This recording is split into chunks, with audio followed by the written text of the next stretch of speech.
ఇప్పుడు ఏ మనిషి అయినా ఇప్పుడు తను ప్రవర్తించే తీరు అన్నదానికి గతంలో జరిగిన ఏదో ఒక సంఘటనల ఆ సమాహారమే అవే కారణమవుతాయి. అది ఏదో ఒకటి అంత ఇంపాక్ట్ చేసిన ఇన్సిడెంట్స్ ఏదో ఖచ్చితంగా ఉంటాయి. అదేంటి ఊరికే అలా ఎవరు అంటే ఇప్పుడు నేను మంచి మనిషిగానే పెరిగాను కదా. అదే అంటున్నాను. అలా మంచి మనిషిని పెరిగావు. అలా ఒకటేసారి ఒక మనిషి మీద అభిప్రాయం ఏర్పరచుకోవడానికి, ఒక సొసైటీ మీద అలాంటి భావాలు రావడానికి ప్రత్యేకంగా ఒక ఇన్సిడెంట్ ఏదోటి ఖచ్చితంగా ఒక ఇన్సిడెంటో లేకపోతే అంటే నాకు అంత సొసైటీ మీద ప్యూర్ నెగిటివ్ అభిప్రాయం ఉందని నేను ఎప్పుడు చెప్పాను? నేను కూడా సొసైటీలో మగవాళ్ళ మీద అదే మగవాళ్ళు కొంతమంది, అందరూ కాదు. అంటే ఇప్పుడు మనకి ఎలా ఉంటుంది, ఇప్పుడు ఒక పోలీస్ తప్పు చేస్తే మనకి ఎలా ఉంటుంది, రెగ్యులర్గా మాట్లాడుకుందాం పోలీస్ జాతి అంతా ఇంతే అంటారు. ఇప్పటికీ ఆ నెగిటివ్ ఒపీనియన్ మనకు ఉంది, పోలీసులు అంటే ఇంతే అని. సో చిన్నతనంలో ఎలా అనిపిస్తుంది, మగాళ్ళంతా ఇంతే అనిపిస్తుంది. 1-2 ఇన్సిడెంట్లు అలా మనకు చాలా అన్కంఫర్ట్గా ఉన్నప్పుడు, ఆ చిన్న పాప అని చూడకుండా ఇట్లా కొంచెం నలిపేసినట్లు అలా ఉన్నప్పుడు అన్ఈజీ ఫీలింగ్, అది ఏంటనేది తెలిసేది కాదు. అదే నేను చెప్తున్నా, kind of uneasy feeling, comfort లేను ఇక్కడ కూర్చుంటే నేను అనే ఫీలింగ్. అక్కడ నుంచి కొంచెం అట్లా నెగిటివ్ అలా స్టార్ట్ అయ్యి అప్పటి నుంచి బాయ్స్తో గొడవపడ్డమే నేర్చుకున్నాను. అట్ ద సేమ్ టైం అదే మగపిల్లలతో కొంతమందితో నాకు నచ్చిన వాళ్ళతో గోళీలు, గచ్చకాయలు, బొంగరాలు ఆడుకునేదాన్ని. అవన్నీ చాలా చేశాను. అన్ని బాయ్స్ ఆడే ఆటలన్నీ చేసేదాన్ని. మా అన్నలు వచ్చే వరకు, మా అన్నలు రాగానే ఆ తొక్కుడు బిళ్ళ, సో ఇవన్నీ మామూలు ఏదే చెమ్మ చెక్క, చారడేసి మొగ్గ, వీరి గుమ్మడి పండు. మా అన్నలు చూసే వరకు మాత్రం ఆడపిల్లలు ఆట ఆడతాను. మా అన్నలు పక్కకి వెళ్ళంగానే రే గోళీలు తీసుకొని గోళీలు ఆడుకుందాం. సో అటు ఉండేది, ఇటు ఉండేది. అంటే నాకంటే చిన్నపిల్లలతో, నాకంటే చిన్న వాళ్ళతో ఆడేదాన్ని. బాయ్స్తో అయితే, నాకంటే కొంచెం పెద్దవాళ్ళతో ఆడేదాన్ని కాదు. ఇప్పుడు నేను ఇంటర్వ్యూ చేసేవాడు కూడా ఒక మగాడే మధ్యలో వేసుకోవటం. అంటే అదే చెప్పేది, డిగ్రీ తర్వాత నేను అదే అబ్బాయిల్లో కూడా మంచి వాళ్ళు ఉంటారు, సో వాళ్ళతో కూడా మనం స్నేహం చెయ్యొచ్చు అని డిగ్రీ సెకండ్ ఇయర్లో రియలైజ్ అయ్యాను కదా. సో అప్పటి నుంచి yes I'm talking to them. Of course మంచి వాళ్ళు కాబట్టే కదా వాళ్ళు నాకు ఫ్రెండ్స్ అయ్యారు. They protect, they respect. ఇప్పుడు నాకున్న ఫ్రెండ్స్లో మ్యాక్సిమం పీపుల్ బాయ్సే ఉంటారు. రివర్స్ అంటే ఎందుకంటే చిన్నప్పుడంతా అమ్మాయిలను చూసేసాను. నిజం చెప్పాలంటే ఇప్పుడు మాత్రం బాయ్స్ నన్ను అప్రిషియేట్ చేస్తారు. అమ్మాయిల కంటే అబ్బాయిలే చాలా మంచోళ్ళు తెలుసా. అమ్మాయిల కంటే అబ్బాయిలే చాలా మంచోళ్ళు. అమ్మాయిల కంటే అబ్బాయిలు చాలా మంచోళ్ళు. సెల్ఫిష్నెస్ బాగా తక్కువగా ఉంటుంది, జెలస్ ఇదంతా బాగా తక్కువగా ఉంటుంది. ఎదుటి వ్యక్తిని అవసరానికి మాత్రమే వాడుకొని మన అవసరం తీరిపోయాక ఫ్రెండ్షిప్ కట్ చేద్దాం అన్న ఆలోచన అబ్బాయిలకి కొంచెం తక్కువగానే ఉంటుంది, అమ్మాయిలకు బాగా ఎక్కువ. ఎందుకంటే నేను అమ్మాయిల వల్ల ఎక్కువ దెబ్బతిన్నాను. నువ్వు ఎంతమందికి అలా కట్ చేసావు? బాయ్సా గర్ల్సా? అదే ఎవరికైనా, నువ్వు అమ్మాయివి కదా అందుకని. ఎంతమందికి అలా కట్ చేసావు? ఏ బాయ్స్నా గర్ల్స్నా అంటున్నాను. ఎవరినైనా. ఇప్పుడు అమ్మాయిలు అంటే కట్ చేస్తారు తొందరగా, సెల్ఫిష్నెస్ ఎక్కువగా అన్నావు కదా. అదే కదా, నేను ఎప్పుడు నేను అబ్బాయి లాగే ఆలోచించాలనుకుంటారు.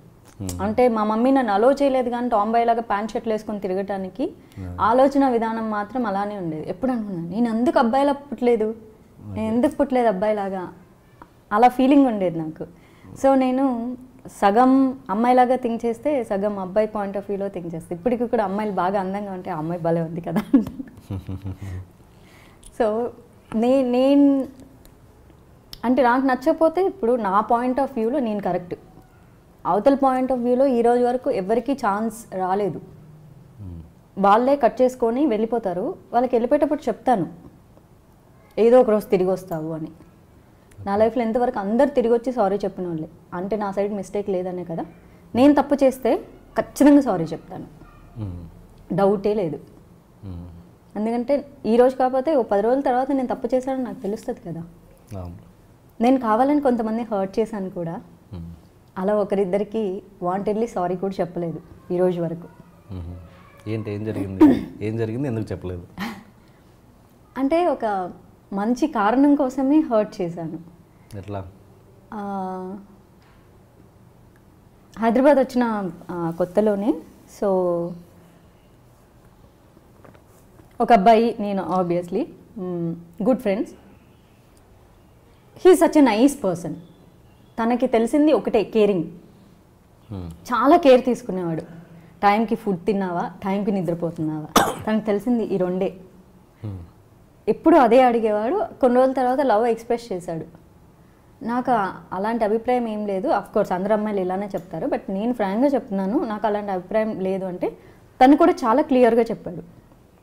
నీకు అభిప్రాయం కోర్స్ నీ ఒపీనియన్ నీది, నీ ఫీలింగ్ నీది, నేను ఫోర్స్ చేయడానికి ఏం లేదు అంటే సరే ఫ్రెండ్లా ఉండు అన్నాను.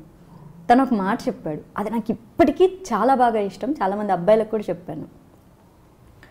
ఒక అమ్మాయిని ఒక మగాడు నిన్నటి వరకు ఫ్రెండ్లా చూసి సడన్గా ఆ అమ్మాయి మీద ప్రేమ వస్తే నెక్స్ట్ డే ఆ అమ్మాయి నాకు నీ మీద అలాంటి ఒపీనియన్ లేదు, నేను నువ్వు ఫ్రెండ్గా ఉండు అంటే ఆ అమ్మాయి ఫ్రెండ్షిప్ వదులుకోవడం ఎందుకు అని చెప్పి ఫ్రెండ్గా కంటిన్యూ అవుతాడు చూడు, అది నిజమైన ఫ్రెండ్షిప్ కాదు.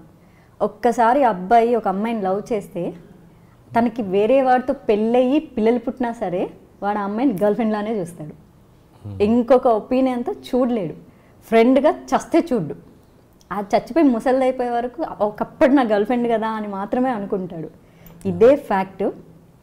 ఫ్రెండ్ అని ఎవడన్నా సోది చెప్పాడనుకో, సరే నీకు ఇష్టం లేదు కదా ఫ్రెండ్లా ఉంటాను అన్నాడు అనుకో, వాడు ఫాల్స్. నేను నిన్ను ఫ్రెండ్లా చూడను, నేను నిన్ను లవర్లానే చూస్తా. నువ్వు ఫ్రెండ్లా చూసుకో, అది నీ ఒపీనియన్, నీ మనసుని నేను మార్చలేను కదా అని. ఓకే, ఇట్స్ గుడ్ ఒపీనియన్ కదా, మంచి మాట చెప్పాడు.